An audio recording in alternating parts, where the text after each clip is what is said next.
고린도전서 4장 1절을 열으십시오. 고린도전서 4장 1절. 오늘부터 배우게 될 주제가 뭐예요? 다 같이 한번 해봅시다. 큰 소리로 시작. 하나님의 신비들. 4장 1절입니다. 한번 이 말씀은 우리가 다 같이 한번 읽겠습니다. 시작. 사람이 마땅히 우리를 그리스도의 사역자요 하나님의 신비들을 맡은 청지기로 여길지어다. 아멘. 이게 개역성경에는 비밀들을 맡은 자로, 맡은 청지기로 이렇게 맡은 자로 그렇게 되어 있습니다.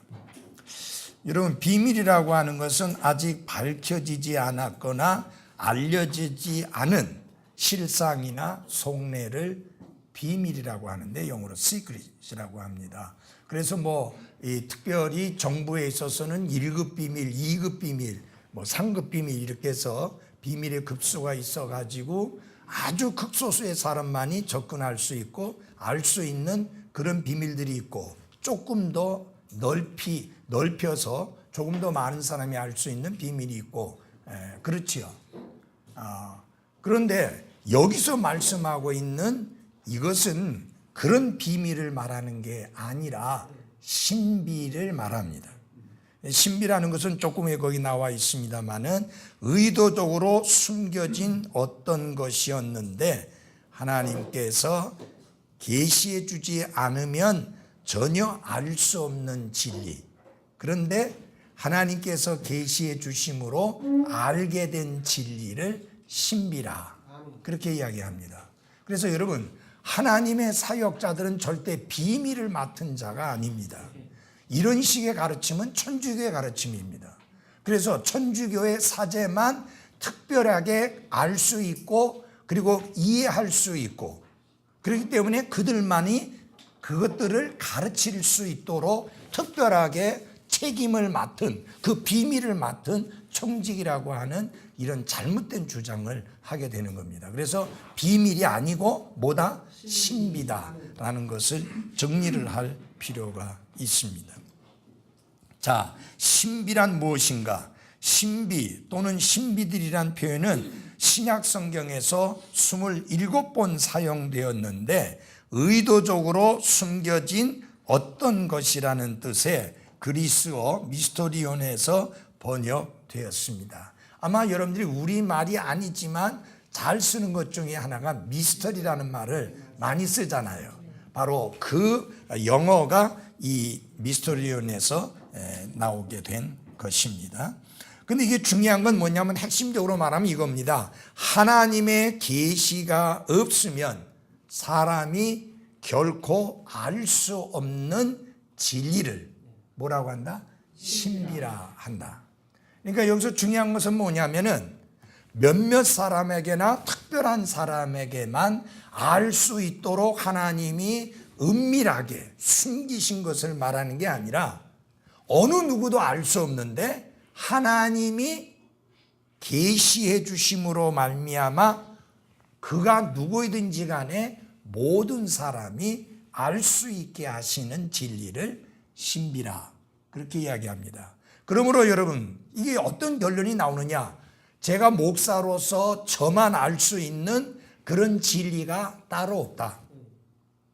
제가 알 수 있는 진리라고 하면 이는 하나님께서 계시해 주셨기 때문에 알 수 있는 것이므로 여러분 또한 알 수 있다라고 하는 사실입니다. 그 부분이 굉장히 중요합니다. 그래서 지금 아주 그 위험한 이야기 중에 하나가 뭐냐면요, 계시록은 알 수 없는 책이다. 그래서 알려고도 하지 마라. 그래서 많은 기성교회 목사님들이 절대로 설교하지 않는 책 중에 하나가 요한계시록이에요. 그래서 성도들에게도 별로 읽도록 추천도 안 하고 알려고도 하지 말라고 할 정도로 그렇게 잘못 이끌고 있습니다. 그런데 이것은 엄청난 잘못이에요. 왜냐하면 계시록이라는 말은 무슨 뜻이냐면은 열어서 보여주신 것을 기록한 것이다. 그런 뜻이에요. 여기 우리 이제 최 형제님 정도 되면 김 집사님이나 다 노정남 형제나 다 한자를 다 배웠던 세대잖아요. 그리고 보면은 이 개자가 무슨 개자냐? 열 개자예요. 시자가 무슨 세자냐? 볼 시자예요. 열어서 보여주었다는 뜻이 계시라는 말이에요. 근데 대다수의 많은 교회에서 잘못 가르치고 있는 가르침을 보면 계시하면 알 수 없는 거, 비밀스러운 거, 도저히 알기가 힘든 거, 그런 것들을 계시라고 그렇게 생각을 합니다. 전혀 잘못된 생각입니다. 이 계시라는 말이 어디서부터 나온 거냐면요, 동상제막식에서부터 나온 말이에요. 여러분 동상제막식 아시죠? 동상을 만드는데 제막식 때 비로소 그 동상의 실체를 보여줍니다. 그 전까지는 어떻게 해요? 가려놔요. 천으로 씌워놔요.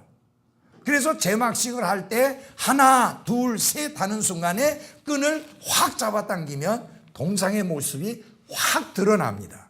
리빌드, 드러났다 그 말이에요. 이 드러나는 그 광경을, 그래서 그 모습이 드러날 때 그것을 뭐라고 그러냐? 레버레이션이라고 합니다. 예, 계시되었다는 거예요. 드디어 계시가 되었다는 이야기예요. 그래서 우리가 예수 그리스도의 재림과 관련해서 할 때, 이런 예수 그리스도의 재림은 한 번 있나요? 두 번 있나요? 예? 이렇게 많이 가르쳐도 이렇게 헛소리들이 나온다니까. 다시 한번, 예수 그리스도의 재림은 한 번이에요? 두 번이에요? 두 번이에요. 첫 번째는 in the air, 공중에 오시는. 그것은 중요한 게 뭐냐면은 성도들을 위하여, for saints, 성도들을 위하여 오시는 재림입니다. 그때는 이 땅에까지 안 오셔요. 공중에 오시고 우리가 새로운 몸으로 순식간에 눈 깜짝할 사이에 변화되어 공중으로 채어 올라갑니다. 그래서 공중에서 주님을 뵙게 됩니다. 그것을 뭐라고 말하느냐면 우리가 슈거라고 하는데, 슈거라는 이 한자 단어가 굉장히 아주 정말 정확한 표현이에요. 채어 올라간다는 말을 한자로 표현하면 슈거예요. 근데 영어로는 랩처라고 합니다. 그건 라틴어에서 나온 말이에요. 그건 무슨 뜻이냐? 환희, 기쁨이란 뜻이. 구원받고 난 이후에 최고의 환희의 순간은 언제냐? 우리가 그리스도께서 다시 오실 때 공중으로 채어 올라가는 그 순간입니다. 그래서 그것을 환희라고 했어요. 그런데 이제는 7년이 끝나고 나면 예수님이 다시 오시는데, 그때는 어디에 오느냐? 땅에 오십니다. 근데 처음에 공중에 오실 때 이 땅에 있는 다른 사람들이 알까요? 모를까요? 모릅니다. 그분들, 사람들은. 아니, 이미 우리가 공중으로 채어 올라가고 난 다음에는 알게 되죠. 왜냐하면은 저 예수 믿는 사람들이, 그리스도인들이 뭐 공중으로 올라간다? 뭐 예수님 재림한다? 하더니 뭐 다 사라진 거죠. 아니, 무슨 뭐 교회가 문 다 닫고 뭐 아예 예배도 안 하고. 근데 모든 교회가 다 예배 안 하는 거 아니에요? 어느 교회는 열심히 예배해요. 왜 그래요? 구원받지 못해서, 들림을 받지 못했으니까. 목사도 그날 예배하러, 예배 인도하러 교회로 가고, 또 교인들도 가고. 근데 그 옆에 있던 저 독립침례교 성도들이 안 보이는 거예요. 저 사람들 다 어디 갔어? 시끄럽게 되지. 아예 실종, 신고, 대형 사고, 말할 것도 없죠. 어마어마하고 끔찍한 일들이 일어납니다. 그래서 적그리스도가 나타나야 되는 거예요. 그래서 이것을 순식간에 해결하고 내가 그리스도라 하게 되면 다 따를 수밖에 없죠. 그래서 7년 대환란이 있고 난 다음에 이제는 with saint, 성도들과 함께 이 땅에 옵니다. 그래서 그분의 발이 올리브산 그 위에 발이 닿게 되는 땅에 오시는 거예요. 여러분, 대한민국에 오는 거 아니에요. 뉴욕에 오는 거 아니에요. 뉴욕에 오는 게 아니라 예루살렘 올리브산에 오십니다. 예, 그렇게. 그런데 그때는 모든 사람이 다 보게 됩니다. 그래서 그 예수님이 땅에 오시는 재림을 표현하는 표현이 뭐냐? 레벨레이션이라고 합니다. 계시. 왜냐하면 모든 사람이 다 볼 수 있고 알 수 있게 드러나게 오시기 때문에 레벨레이션이라는 말로 표현을 합니다. 땅에 오시는 재림을 계시라. 예. 올리브산에 오시면 그 예루살렘에 있는 사람들은 보지만 다른 사람들은 그 TV나 이런 걸 통해서 보게 되나요? 순식간에 그냥 하나님의 능력으로 순식간에 받아요. 그 질문은 처음 받아봤는데, 중계 방송이 되려는지, 그 하나님께서 어떤 식으로 또 알게 하시려는지는 잘 모르겠지만, 나는 성경에 기록된 대로 모든 사람이 다 볼 것이라 했으니까 다 보게 될 것을 그대로 믿죠. 근데 이제 어떤 방법으로 하게 될 것이냐 하는 것은 그거는 뭐 그때 돼서 알 수 있는 거니까, 그렇게. 어쨌든 간에 모든 사람에게 알 수 있게 그 모습을 드러내 보이신다고 해서 그것을 계시라는 표현으로 사용을 합니다. 자, 그러면은 우리 구약 성경에서 발견되지 않는 신약 성경의 진리를 뭐라고 말한다? 신비라 말합니다. 자, 근데 잘 보십시오. 아까 계시록 이야기를 조금 해야겠어요. 요한계시록 넘어가서 봅시다. 1장. 요한계시록 1장.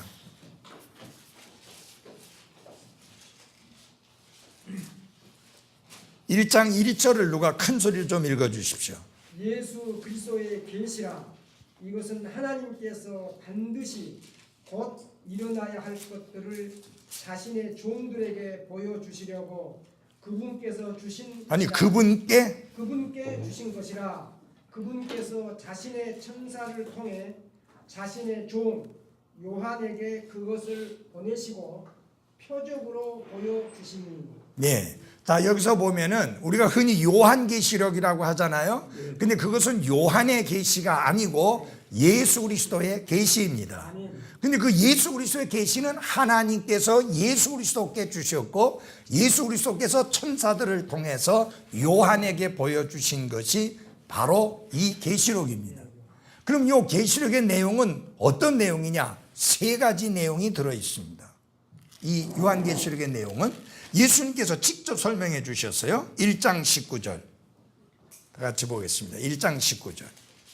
한번 큰 소리 읽겠습니다. 1장 19절. 시작. 내가 본 것들과 지금 있는 것들과 이후에 있을 것들을 기록할지니. 요한계시록 22장의 전체 내용은 세 가지 내용을 기록한 것인데, 첫째는 사도 요한이 그 당시에 본 것, 그것이 환상을 통해서 본 것이든 어떻게 본 것이든 사도 요한이 본 것. 그 다음에 두 번째는 이제 있을 일. 그 다음에 뭐예요? 이후에 있을 것들. 이렇게 세 가지로 나눠져 있습니다. 그러면 사도 요한이 본 게 무엇이냐? 그게 바로 9절서부터 여기 18절까지 내용. 예수 그리스도의 모습입니다. 이 예수 그리스도의 모습은 부활하시고 승천하셔서 하나님의 왕자 옆에 오른편에 계신 예수 그리스도의 모습이 상세하게 그려져 있습니다. 그게 사도 요한이 본 겁니다. 그 다음에 이제 지금 있는 것들이 뭐냐? 요한계시록 2장과 3장에 나오는 7 교회들에 관한 내용입니다. 그게 이제 있는 일들입니다. 지금 있는 것들입니다. 그 다음에 마지막으로 이후에 있을 것들을 기록하라는데, 이후에 있을 것들이 뭐냐? 요한계시록 4장부터 시작해서 22장 21절 마지막 절까지의 내용이 이후에 있을 것들입니다. 아시겠어요? 아니, 왜 멍해요? 아시겠죠? 그래서 요한계시록은 세 가지 내용이다. 요한이 본 거, 지금 있을 이 것들, 그 다음에 이후에 있을 것들. 이 것들이라는 것은 이 일이라고 해도 크게 무리가 안 가는 그런 내용들입니다. 자, 그러면 잘 보십시오. 이후에 있을 것들 중에서 제일 먼저 일어나는 사건이 무엇이냐, 있게 될 일이 무엇이냐. 4장 1절에 나옵니다. 4장 1절. 자, 4장 1절 누가 큰 소리 읽어주십시오. 이 일 뒤에 내가 바라보니 보라 하늘에 한 문이 열려 있더라. 내가 들은 첫째 음성 곧 나팔 소리같이 내게 이야기하던 음성이 이르되 이리로 올라오라. 이후에 반드시 일어날 것들을 내가 내게 보이리라 하더라. 예, 뭐라 했어요? 이리로 어떻게 올라오라. 언제 이리로 올라오라는 말씀이 나오는가? 지금 요한계시록 3장 마지막 절이, 마지막 내용이 무엇에 관한 내용이냐면 라오디아 교회에 관한 내용입니다. 시대적으로 라오디아 교회는 예수님께서 오시기 직전에 교회의 양상을 보여주는 그런 겁니다. 실제로 소아시아 지역에 있었던 교회였으면서 또한 그 교회 시대의 그 각각 시대의 교회들의 모습을 보여주는 것인데, 지금 여러분과 저는 어느 시대에 살고 있느냐면은 마지막 교회인 라오디아 교회 시대에 살고 있습니다. 라오디아 교회 시대의 특징이 뭐냐? 뜨겁지도 않고 차지도 않고 미직지근한 거예요. 그 다음에 구원받았다고 큰 소리는 치는데 구원받지 못한 그런 사람들이 교회 안에 가득 차 있는. 그 다음에 예수님이 교회 안에 있는 게 아니라 밖에 있어요. 예수님이 여러분 교회 문 밖에서 두드리잖아. 그러니까 예수님이 없는 교회들이 난무하는 시대가 이 마지막 라오디아 교회의 특징입니다. 그 라오디아 교회가 끝나고 나자 바로 4장 1절에 이리로 올라오라 했는데, 그게 무엇을 말하느냐? 교회의 휴거, 그리스도인들의 휴거를 말씀하고 있는 내용입니다. 그래서 이제 구원받은 그리스도인은 그 순간부터 이 땅에 있지 아니하고 어디 있는가? 하늘에 있습니다. 그래서 하늘에서 새 노래로 하나님께 찬양을 돌려드립니다. 지금 목소리 안 좋은 분들 걱정하지 마세요. 그때는 다 아름다운 목소리로 하나님을 찬양할 겁니다. 예. 그래서 4장과 5장은 하늘에 있는 모습이에요. 하늘의 모습. 그 다음에 6장부터 땅에 있는 모습이냐. 6장부터 19장까지. 무슨 내용이냐? 대환란에 관한, 7년 대환란에 관한 내용입니다. 이 7년 대환란은 전 3년 반과 후 3년 반으로 이렇게 나눠져 있습니다. 전 3년 반은 이게 대환란 시대라고 하기가 좀 그런 거 아니냐라는 생각이 들 만큼 그래도 덜 힘듭니다. 그러나 후 3년 반은 정말로 끔찍한 상황이 벌어지게 됩니다. 그게 19장까지입니다. 그럼 여러분 생각해 보십시오. 대환란은 7년밖에 안 되는데 6장부터 19장까지니까 4장을 할애한 거예요. 새하늘과 새 땅에 가는 것은 달랑 한 장이에요. 그런데 7년 대환란에 가는 것은 7년밖에 안 되는 건데 14장을 할애해서 말씀하고 있습니다. 그리고 가장 많은 오해와 잘못된 해석을 낳는 내용도 역시 그 내용이에요. 왜냐? 왜 이렇게 많은 오해를 낳느냐? 상징적인 내용들이 너무 많습니다. 아까 표적들로 보여줬다 했잖아요. 그래서 어떤 상징, 은유, 풍류 이런 것들이 가장 많이 나오는 것이 6장에서 19장까지. 그래서 이 내용이 이해하고 깨닫는 게 힘들고, 제가 요한계시록과 관련된 책이 수십 권 있는데 어떤 구절을 보면 하나도 일치하는 사람이 없어요. 그 해석이 하나도 일치하지 않아요. 그만큼 그 6장에서 19장까지는 어떻게 보면 난해한 구절이다라고 합니다. 그래서 여러분이 조심해야 될 게 있어요. 계시록을 시원하게 풀어준다 하거든. 그거는 이단이라고 알면 됩니다. 바로 그게 신천지들이 하는 짓이에요.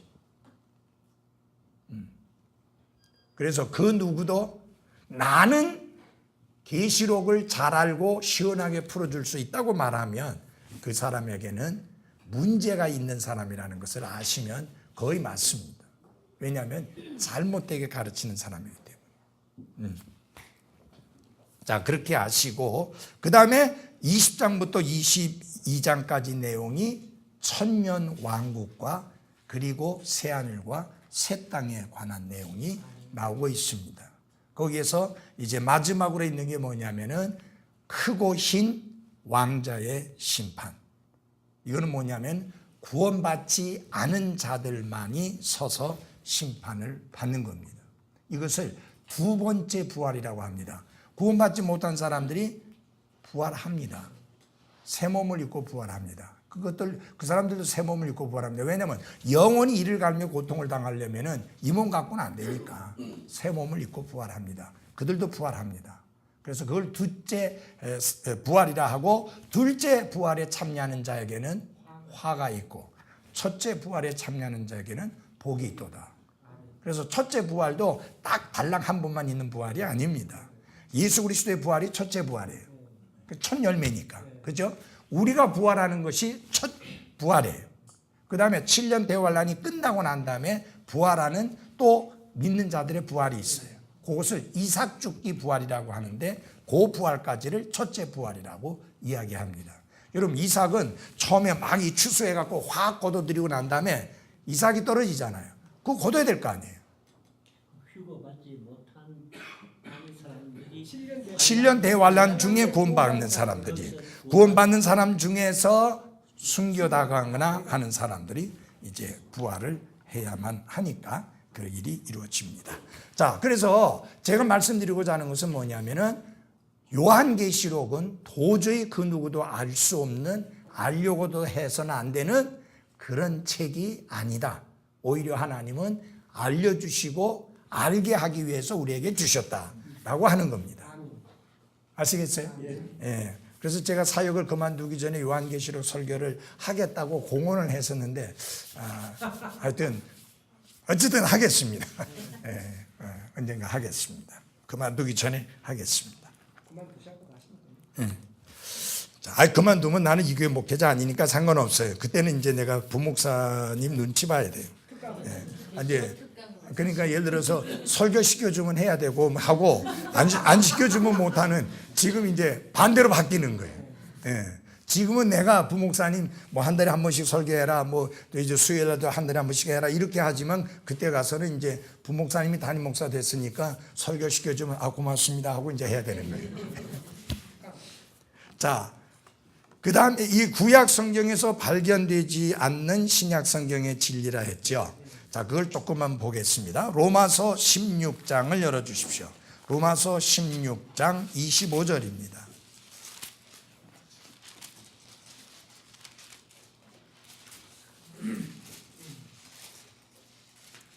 예, 또 다른 분이 조금 더 큰 소리를 읽어주세요. 나의 복음과 예수 그리스도를 선포함에 따라 권능으로 너희를 굳게 세우실 분, 즉 세상이 시작된 이래로 은밀히 간직되어 왔으나 예, 26절. 이제는 밝히 드러났으며 영존하시는 하나님의 명령에 따라 대언자들의 성경 기록들을 통해 믿음에 순종하게 하려고 모든 민족들에게 알려지게 된 신비의 계시에 따라 너희를 굳게 세우실 분. 예, 됐습니다. 그 보면은 이제 뭐라고 되어 있느냐면 잘 보십시오. 신비는 뭐냐? 이 말씀은 신비를 다음의 내용이라고 정의를 하는데, 무엇에 따라 주어진 것을 신비라고 합니까? 계시에 따라 주어진 거. 아까 여러분들에게 말씀드렸습니다. 인이자매 일로 들어와. 저쪽으로 못 들어가니까. 저쪽에 화장실이 있는데, 저쪽에 화장실이 있는데 몰랐어요? 그럼 문 닫으면 되는데. 예. 자, 계시에 따라, 아까 말씀드렸죠. 계시란 건 뭐라고 그랬어요? 열어서 보여주신 거다. 그러니까 하나님께서 어떻게 하신 거냐? 은밀히 간직해 왔던 것인데, 계시로 그것, 계시에 따라 우리들에게 주어진 것을 뭐라고 한다고요? 신비라 합니다. 예. 자, 그러면 우리가 한번 좀 여기 보니까 그것은 과거에 어떻게 되었던 거예요? 은밀히 간직되어졌던 거. 그리고 성경 기록에 의해 그것이 이제는 모든 누구예요? 민족에게 이제 어떻게 밝히 드러난 거. 그러니까 이제 엄밀한 의미에서 이제 더 이상의 신비는 없는 거잖아요. 밝히 드러내 보이셨으니까. 아시겠어요? 예, 그런데 나만 알 수 있고 특별한 그룹의 사람들만 알 수 있는 진리라고 말하는 자들은 거짓말하는 자들이라는 게 분명합니다. 그러면은 구약 성경에 은밀히 간직되어 왔던 것 중에 여러 가지가 있겠지만 그 중에 아주 대표적인 게 뭐냐면 교회입니다. 그래서 교회를 가르쳐 말할 때 뭐라고 말하느냐? 신약교회라고 말합니다. 여러분, 교회라는 용어를 제일 먼저 쓰신 분이 누구예요? 예수님이에요. 마태복음 16장 18절에서 예수님이 처음으로 내가 내 교회를 세우리니 라고 말씀하시므로 교회라는 단어를 당신 자신이 제일 처음으로 사용하셨습니다. 그리고 이 교회라는 단어는 신약 성경에 117번 정도 기록되어 있습니다. 그런데 제일 처음 교회라는 단어를 쓰신 분이 누구라고요? 예수 그리스도이십니다. 근데 그러면 이 예수님이 교회라는 단어를 썼을 때 당시에 이 교회라는 단어 그리스어로 에클레시아라고 하는데 이 단어는 어떤 단어였느냐? 시장터에서 평범한 사람들이 쉽게 쓰는 그런 단어였습니다. 그래서 여러분 여기 그리스어로 신약 성경을 기록하게 했는데 이것이 굉장히 엄청 높은 수준의 언어가 아니고 시장에서 평범한 사람들이 쓰던 그런 언어로서 기록하게 하셨습니다. 예. 우리나라는 이 아주 높은 언어와 낮은 언어가 잘 없죠. 높은 언어는 게 한자만 있으면 이제 어려운 그런 말 돼버리는데, 근데 일본어에는 격이 다른 언어가 있어요. 영어에도 격이 다른 언어가 있잖아요. 군인들이 쓰는 영어 여러분 배우시면 안 돼요. GI들이라고 하는 군인들이 쓰는 영어 배우면 정말 더러운 영어 배워요. 이게 하나님께서 신약 성경을 기록하게 할 때 아주 고차원의 언어를 써서 하게 한 게 아니라 평범한 사람들이 쓰던 언어. 그러니까 누구나 쉽게 이해할 수 있는 언어로. 그러면 이 에클레시아라고 하는 이 단어는 뭐 할 때 쓰던 언어냐? 그 의미가 call out assembly, 불러냄을 받은 무리들이다, 불러냄을 받은 회중들이다, 그런 의미로서 썼었어요. 그러니까 이 말은요 너무 평범하게 쓰여졌던 거예요. 그래서 사람들이 그 말을 듣게 될 때 어떤 의미를 알 수 있느냐? 따로 사람들을 불러내서 회중을 이룰 때 그게 에클레시아라는 것을 사람들은 쉽게 이해할 수 있었어요. 그런데 여러분 신약 성경에 보면요, 이 에클레시아라는 단어를 썼는데 구원받은 성도들이 지체가 되어서 몸을 이룬 그리스도의 몸인 교회가 아닌 다른 것들이 5가지나 나와요. 근데 한결같이 이게 전부 다 에클레시아라는 교회라는 단어를 썼어요. 그것 때문에 특별히 사도행전 7장 38절 때문에 구약시대에도 교회가 있었다, 그게 곧 이스라엘이다 라고 말하는 잘못된 가르침이 있게 된 거예요. 그러면 사도행전 7장 38절을 열어주십시오. 사도행전 7장 38절입니다.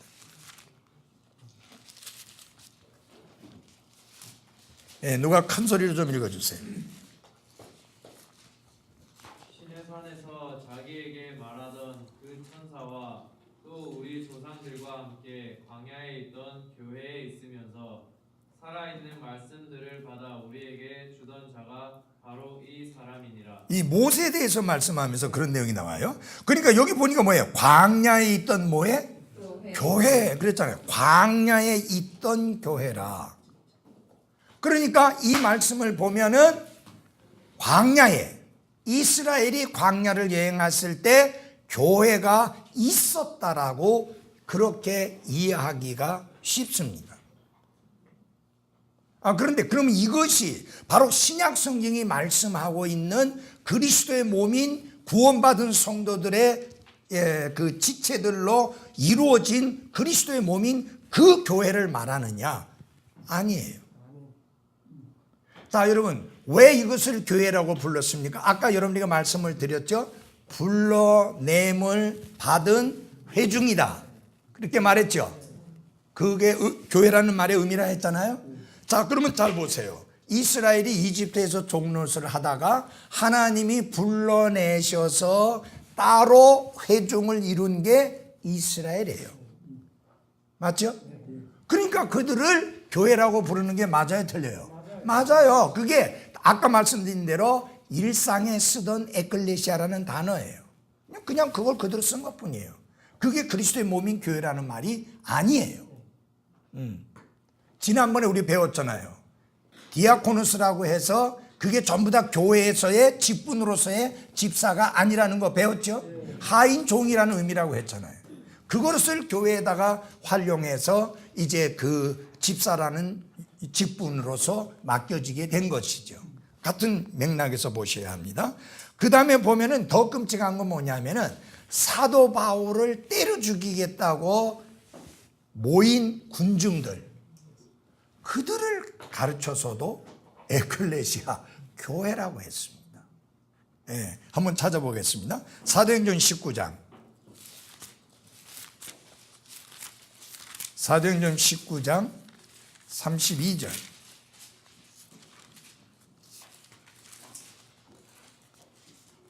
제가 읽어드리겠습니다. 그러므로 어떤 사람들은 이것을 외치고 어떤 사람들은 저것을 외치니 이는 모인 무리가 혼란에 빠져. 거기 보면 모인 무리라는 말이 나오죠. 그게 에클레시아예요. 그러니까 아까 말씀드린 대로 교회라는 단어와 똑같은 단어예요. 그러면 이 사람들이 지금 우리가 부산 성도 침례교회 할 때 지역교회인 이 교회와 똑같은 그런 교회예요? 아니에요. 그러나 그리스어로 기록할 때는 그것도 에클레시아다. 왜? 따로 모인 무리니까. 무슨 목적으로? 사도 바울 때려 죽이기로. 예, 참고로 거기 좀 적어 주십시오. 39절 41절입니다. 자, 그 다음에 정말로 끔찍하고 끔찍한 건 뭐냐면은요, 다이아나 신전. 그리스의 신 다이아나, 그 신전을 교회라고 불렀다 그 말이에요. 다 같이 해보시죠. 사도행전 19장 37절.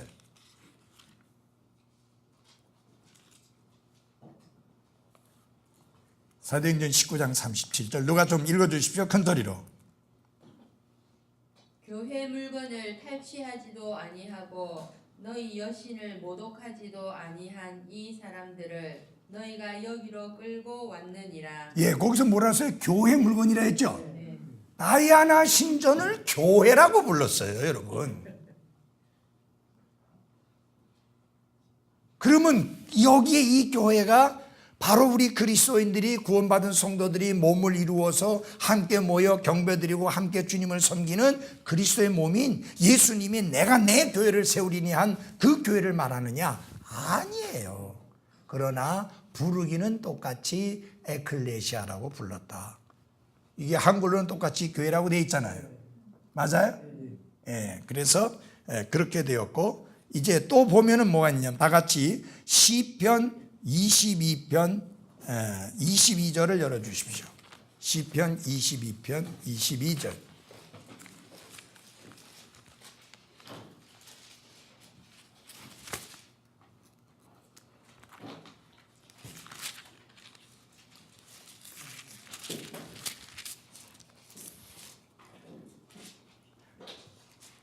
거기 보면은 내가 주의 이름을 내 형제들에게 밝히 보이고 회중의 한가운데서 주를 찬양하리이다. 거기 중요하게 보셔야 될 게 뭐예요? 회중이라는 단어입니다. 똑같은 내용이 사도행전에서 인용이 히브리서에서 인용이 되어졌습니다. 히브리서 2장 12절. 히브리서 2장 12절. 히브리서 2장 12절. 보세요. 이르시되 내가 주의 이름을 내 형제들에게 밝히 보이고, 그 다음에 뭐라 그랬어요? 교회의 한가운데서 라고 했습니다. 아까는 물이라고 했는데 여기서는 교회라고 했습니다. 같은 의미예요. 그러니까 이스라엘 회중을 가르쳐 말하면서도 교회라는 단어를 썼다. 그 다음에 보면은 히브리서 12장 23절입니다.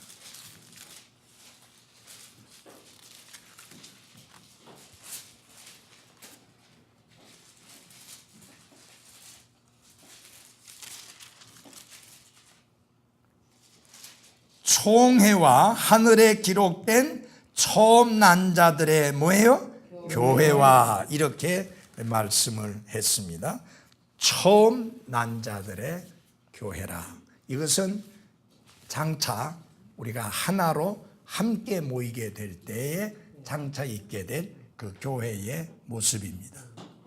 그때 비로소 하나의 교회가 이루어지는 것이지, 이 땅에 있는 동안에는 하나의 교회가 있을 수 없고 오직 지역 교회만, 로컬 처치, 지역 교회만 있을 뿐입니다.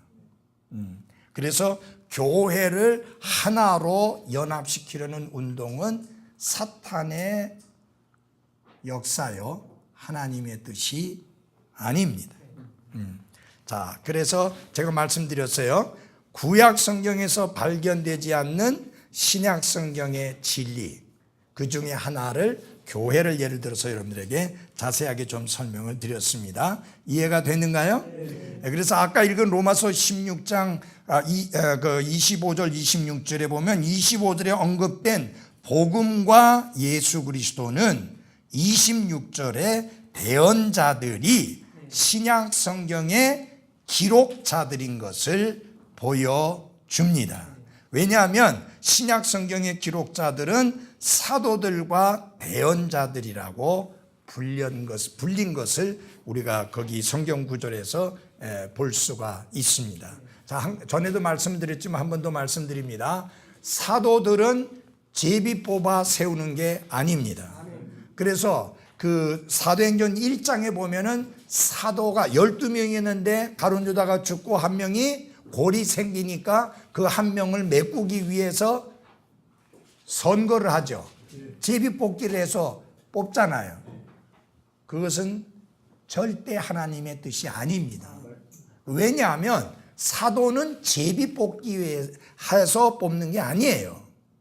그래서 두 사람을 추천해 가지고 두 사람을 두고 제비 뽑기를 했더니 마띠아가 걸렸잖아요. 사도행전 내 1장 이후에 마띠아를 사도라고 부른 적이 한 번도 없어요. 그 말은 무슨 말이냐?